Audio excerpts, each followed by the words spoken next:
အားလုံးပဲမင်္ဂလာပါခင်ဗျာဒီနေ့မှာတော့ကျွန်တော်တို့ရဲ့ Smart POS application ထဲမှာရောင်းချမဲ့ကုန်ပစ္စည်းအသစ်တွေကို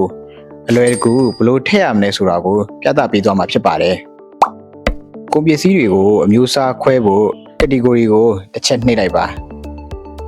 အမျိုးအစားအသစ်ထည့်ဖို့အတွက်အပေါင်းလက္ခဏာလေးကိုနှိပ် category နှိပ်နေရာမှာနာမည်ရိုက်ထည့်ပြီးတာနဲ့ save ဆိုတဲ့အစိမ်းရောင်ခလုတ်လေးကိုနှိပ်ပြီးတင်လိုက်ရုံပါပဲကဲ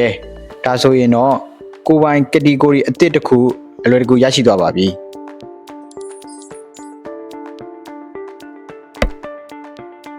ပထမဆုံးပစ္စည်းပုံအတွက် gallery ဒါမှမဟုတ် camera ကိုအသုံးပြုပါ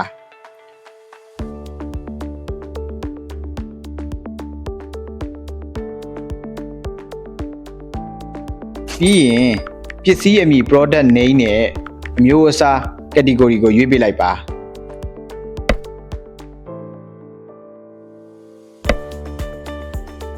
ရောင်းဈေးကို price မှာထည့်ပြီးအရင်းဈေးကို cost မှာဖြည့်ပါ cost မှာအရင်းဈေးဖြည့်ခဲ့မယ်ဆိုရင်တော့အမြတ်စရင်းကိုတိတိကျကျမြင်တွေ့နိုင်မှာဖြစ်ပါတယ်ပစ္စည်းလက်ကျန်သိချင်ရင် Trust Store ကိုဖွင့်လက်ရှိ Store အရေးအတွက်ရိုက်ထည့်ပါဥပမာ10ခုပဲကျန်တဲ့အချိန်မျိုးမှာ App ကကြိုသတိပေးစေချင်ရင်မင်းဆိုတဲ့ကွက်ထဲမှာ30လို့ထည့်ပေးရုံပါပဲဘယ်ကဝယ်လဲသိအောင် supplier ရွေးထားလို့ရတယ်လို့လက်ကားဈေးအတွက် wholesale price လဲသတ်မှတ်လို့ရပါတယ်အများစီလက်ကားဈေးသတ်မှတ်ချင်ရင်ဒီနေရာမှာအလွယ်တကူခွဲထားလို့ရပါတယ်အရင်ဆုံးနာမည်အကွက်မှာမိမိသတ်မှတ်ချင်တဲ့အရေးအတွက်ရဲ့ဈေးဥပမာ3ခုဈေးဒါမှမဟုတ်5ခုဈေးလို့ရေးပေးပါအလဲက quantity အကွက်မှာတော့ကိုသတ်မှတ်ချင်တဲ့အရေးအတွက်ဥပမာ3ခုဒါမှမဟုတ်5ခုကိုရိုက်ထည့်ပါပြီးရင် price နေရာမှာ short ဈေးကိုဖြည့်လိုက်ရုံနဲ့အများဈေးသတ်မှတ်လို့ပြီးပါပြီဘားကုတ်ရှိရင်လည်းကင်မရာနဲ့ scan ဖတ်ပြီးထည့်လို့ရသလို generate လုပ်ပြီးလည်းအလွယ်တကူထည့်လို့ရပါတယ် unit မှာရောင်းမဲ့ပစ္စည်း unit ကိုရေးပါကုန်ပစ္စည်းများရဲ့တက်တန်းကုန်ရက်ရှိရင်တော့ has expire date ကိုဖွင့်ပြီးဖြည့်ပေးပါအားလုံးပြီးရင် app product ကိုနှိပ်ပြီးတင်လိုက်ရုံပါပဲဒါဆိုရင်တော့ကုန်ပစ္စည်းတွေကို application ထဲမှာထည့်လို့ပြီးပါပြီအရင်ထည့်ထားတဲ့ကုန်ပစ္စည်းတွေကို store ထပ်ဖြည့်ခြင်းရင်အစအနေပြန်ရိုက်နေကြမလို့ပါဘူးဒီအပေါင်းလက္ခဏာလေးကိုနှိပ်ပြီးအလွယ်တကူထပ်ဖြည့်လိုက်ရုံပါပဲအကယ်၍ပစ္စည်းအချက်လက်တွေကိုပြန်ပြင်ခြင်းရင်တော့အလဲကခဲတဲ့ပုံစံခလုတ်လေးကိုနှိပ်ပြီးပြင်နိုင်တယ်လို့မလိုချင်လို့ဖြတ်ပစ်ချင်ရင်လည်းဘေးကအမှိုက်ပုံလေးကိုနှိပ်ပြီးဖြတ်ပစ်နိုင်ပါတယ်ခင်ဗျာကုန်ပစ္စည်းတစ်ခုထဲမှာပဲ site နဲ့အယောင်ကွဲပြားတာတွေရှိရင် variation product ကိုတစ်ချက်နှိပ်လိုက်ပါပုံမှန်အဆင့်တွေတိုင်းဖြည့်ပြီးတာနဲ့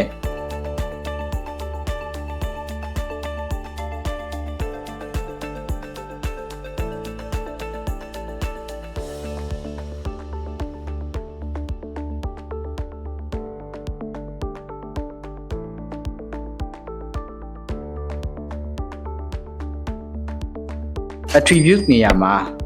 ကိုခွဲခြင်းနဲ့ site နဲ့ color တွေကိုမြန်မာလိုဒါမှမဟုတ်အင်္ဂလိပ်လိုစိတ်ကြိုက်ရိုက်ထည့်ပါအဲ့ဒီနောက် generate လုပ်လိုက်ရုံနဲ့အမျိုးအစားတစ်ခုချင်းစီအတွက်ဈေးနှုန်းနဲ့ stock ကိုတည်တံ့သတ်မှတ်လို့ရပါပြီ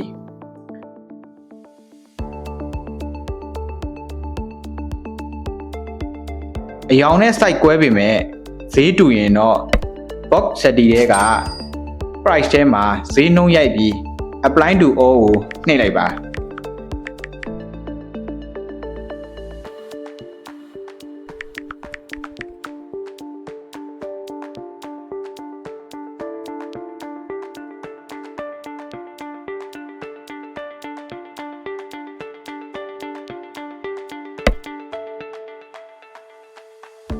အ အကယ်၍ဈေးမတူရင်တော့အောက်က variation အကွက်ထဲမှာတစ်ခုချင်းစီအတွက်ရောင်းဈေးနဲ့အရင်းဈေးကိုတိကျဖြစ်ရပါမယ်လက်ကားဈေးသတ်မှတ်တာကလည်းရှေ့မှာပြောခဲ့တဲ့အတိုင်းပဲမလို့အားလုံးအဆင်ပြေ save ကိုနှိပ်လိုက်ရုံပါပဲယခုပြသထားတာကတော့ပစ္စည်းရောင်းချရမယ့်နေရာဖြစ်ပါတယ်ပစ္စည်းတစ်ခုကိုရောင်းမယ်ဆိုရင်လိုချင်တဲ့အရောင် site စသဖြင့်ရွေးပြီးကတ်ထဲကိုထည့်လိုက်ပါမယ်ပစ္စည်းတွေကိုယခုပြထားတဲ့ပုံတွေကနေရွေးချယ်နိုင်တယ်လို့ကိုသတ်မှတ်ထားတဲ့ category ကနေလည်းလိုက်ရှာလို့ရပါတယ်ဒါအပြင် barcode scan ဖတ်ပြီးဖြစ်စေပစ္စည်းနာမည်ကို search bar မှာရိုက်ရှာပြီးဖြစ်စေလွယ်ကူစွာရှာနိုင်ပါတယ်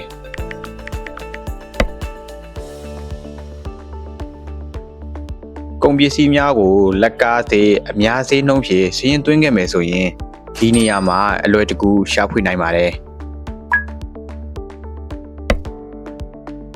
ရောင်းဝယ်ပစ္စည်းတွေရွေးပြီးပြီဆိုရင်တော့ဘောင်ချထုတ်ဖို့အတွက်ကတ်ဆိုတာကိုနှိပ်ရပါမယ်ကတ်ထဲရောက်ပြီဆိုရင်ဒီမှာကိုရွေးထားတဲ့ပစ္စည်းတွေကိုပြန်စစ်လို့ရပါတယ်ဒီအတွက်လိုအပ်ရင်ထပ်တိုးလို့ရတယ်လို့မယူတော့ဘူးဆိုရင်လည်းတက်ချစ်ကလေးကိုနှိပ်ပြီးအလွယ်တကူပြန်ဖြုတ်လို့ရပါတယ်ပြီးရင်တော့ check out ဆိုတာလေးကိုနှိပ်ပါကတ်ထဲကနေ check out ကိုနှိပ်လိုက်တာနဲ့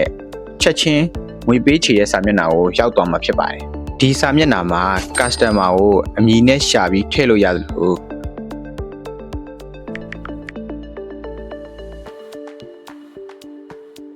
customer အသစ်ဆိုရင်လည်း new customer ကိုနှိပ်ပြီးထည့်လို့ရပါတယ်မလိုအပ်ဘူးဆိုရင်လည်းမထည့်လို့ရပါတယ်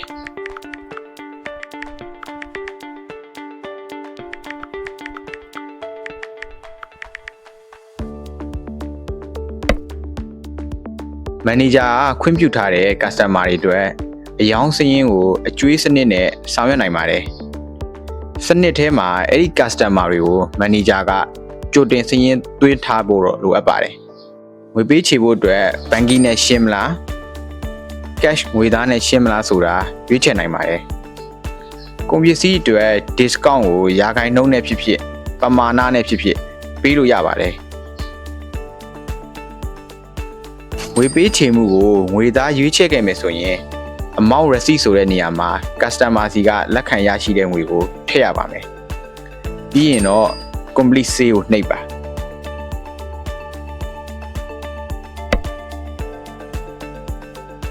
print ကိုနှိပ်ပြီးဘောင်ချာကိုထုတ်ပေးနိုင်လို့ကိုယ့်ရဲ့ device ထဲမှာ save လုပ်ထားမယ်ဆိုရင်လည်းဒီနေရာလေးကိုနှိပ်လိုက်ရုံပါပဲဒါဆိုရင်ပစ္စည်းရောင်းချတဲ့လုပ်ငန်းစဉ်ပြီးသွားပါပြီတနေ့တာရဲ့ရောင်းအားကိုပြန်ကြည့်ကျင်တယ်ဆိုရင်တော့ဒီနေရာလေးကိုနှိပ်ပြီးအလွယ်တကူပြန်လဲစစ်ဆေးကြည့်ရှုနိုင်ပါတယ်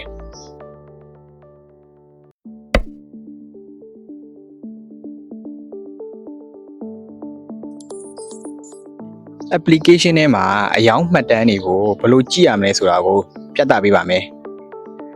ဒီ sale report တွေကိုဝင်လိုက်တာနဲ့နေ့စဉ်အပတ်စဉ်လစဉ်နဲ့ရောင်းအားမှတ်တမ်းအားလုံးကိုတနေရာထဲမှာအလွယ်တကူကြည့်ရှုနိုင်ပါတယ်ပိုပြီးအသေးစိတ်ကြည့်ကြရင်တော့ custom ဒါမှမဟုတ် filter cloud လေးကိုနှိပ်ပြီးရှာဖွေနိုင်ပါတယ်ဥပမာငွေပေးချေမှုပုံစံအရစစ်ထုတ်ကြည့်တာ category အရစစ်ထုတ်ကြည့်တာရက်စွဲလိုက်စစ်ထုတ်ကြည့်တာတို့ကိုစိတ်ကြိုက်ရှာဖွေလို့ရပါတယ်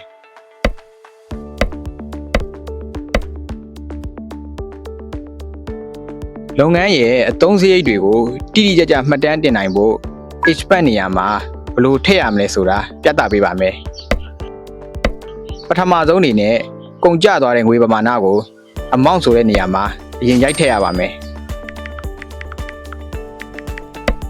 ဒိတ်နေရာမှာကုန်ကျခဲ့တဲ့ရက်စွဲကိုရွေးချယ်ပေးရပါမယ်ဒါကဘာအတွက်ကုန်ကျတာလဲဆိုတာကိုခွဲခြားဖို့ပါဥပမာအိမ်လကဆိုင်လကဆိုရင် run ဆိုပြီးရွေးပေးလိုက်ရုံပါပဲလိုအပ်ရင်တော့ဒီစရိတ်နဲ့ပတ်သက်ပြီးမှတ်သားခြင်းနဲ့အသေးစိတ်အချက်လက်တွေကိုရေးထားလို့ရပါတယ်ဒီစရိတ်ကိုဘယ်လိုပေးချေခဲ့လဲဆိုတာသိရအောင်ငွေသားဆိုရင် cash ဘဏ်ကလွှဲရင်ဘဏ်ကီကက်နဲ့ပေးရင်ကက်ဆိုပြီးရွေးချယ်နိုင်ပါတယ်လာစဉ်ဒါမှမဟုတ်ပုံမှန်ပေးနေရတဲ့စရိတ်မျိုးဥပမာဆိုင်လာကအင်တာနက်ဖိုးဆိုရင်တော့ Vicari လေးကိုအမှတ်ချစ်ပေးပြီးနေ့စဉ်အပတ်စဉ်လာစဉ်ဒါမှမဟုတ်နှစ်အလိုက်ဆိုပြီးစိတ်ကြိုက်သတ်မှတ်ထားလို့ရပါတယ်အချက်လက်တွေအားလုံးထည့်ပြီးသွားရင်တော့အောက်က stick cloud လေးကိုနှိပ်လိုက်တာနဲ့အသုံးစရိတ်မှတ်တမ်းတွေကိုချက်ချင်းစာရင်းဝင်သွားမှာဖြစ်ပါတယ်အခုပြသပေးမှာကတော့လုပ်ငန်းရဲ့ငွေကြေးအခြေအနေကိုခြုံငုံသုံးသပ်နိုင်မဲ့ profit and loss ကဏ္ဍအသုံးပြုနည်းဖြစ်ပါတယ်အပေါ်ဆုံးမှာရှိတဲ့ today this week this month this year cloud တွေကိုနှိပ်ပြီး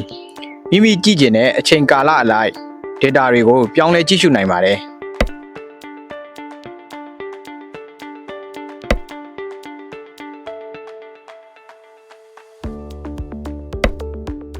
revenue ကတော့ရွေးချယ်ထားတဲ့ကာလအတွင်းလုပ်ငန်းကနေစုစုပေါင်းရောင်းချလို့ရခဲ့တဲ့ငွေပမာဏဖြစ်ပါတယ် total expense မှာတော့လုပ်ငန်းလည်ပတ်ဖို့အတွက်အသုံးစရိတ် category လိုက်စုစုပေါင်းကုန်ကျသွားတဲ့ငွေပမာဏကိုပြပေးတာပါ gross profit and net profit ထဲမှာတော့ရောင်းရငွေတွေကနေကုန်ကျစရိတ်တွေကိုနှုတ်ပြီးလုပ်ငန်းရဲ့အကျန်းပြင်းအမြတ်နဲ့အသက်တင်အရှုံးအမြတ်ကိုရှင်းရှင်းလင်းလင်းတွက်ချက်ပြပေးထားပါတယ်အနှုတ်ပြနေရင်တော့လုပ်ငန်းကအရှုံးပေါ်နေတာကိုဆိုလိုတာပါ revenue and cost မှာရောင်းရငွေနဲ့ကုန်ကျစရိတ်ဘယ်လောက်အချိုးအစားရှိလဲဆိုတာကိုလည်းဘားကရက်လေးနဲ့အလွယ်တကူနှိုင်းယှဉ်ကြည့်နိုင်ပါတယ် sales report အောက်ဆုံးအပိုင်းမှာတော့ရွေးချယ်ထားတဲ့ကာလအတွင်းအယောင်အတိုင်းတာဘယ်လောက်ရှိလဲဆိုတာကိုအယောင်အကျဉ်းရေးရောင်းချရတဲ့ပစ္စည်းရည်အတွက်နဲ့ပြင်းပြအယောင်ပမာဏဆိုပြီးအသေးစိတ်ထပ်မံခွဲခြားစိတ်ဖြာပြပေးထားပါတယ်ဒီ profit and loss စနစ်ကိုကြည့်ခြင်းအဖြစ်ကိုယ်လုပ်ငန်းကအမြတ်ရနေလားအရှုံးပေါ်နေလားဆိုတာကိုအချိန်နဲ့တပြေးညီတိတိကျကျသုံးသပ်နိုင်မှာဖြစ်ပါတယ်